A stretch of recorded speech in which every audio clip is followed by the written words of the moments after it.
1 থেকে 2 বছরের বয়সে বাচ্চাদেরকে আমরা সাধারণত ডেইলি 3 বার খাওয়াতে বলি, ভারী খাবার এবং 2 বার পুষ্টিকর নাস্তা। এই 3 বার ভারী খাবারটা তাহলে আমরা কিভাবে খাওয়াবো?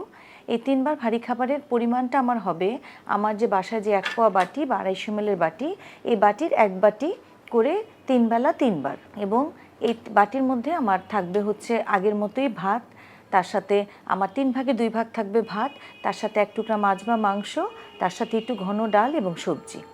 আমরা বাসায় যে ডাল রান্না করি সেই ডালটা থেকে যদি নিচের দিক থেকে একটু ঘন ডালটা বাচ্চার জন্য তুলে নিই, তাহলে সেটাতে পুষ্টিগুণটা বেশি থাকে।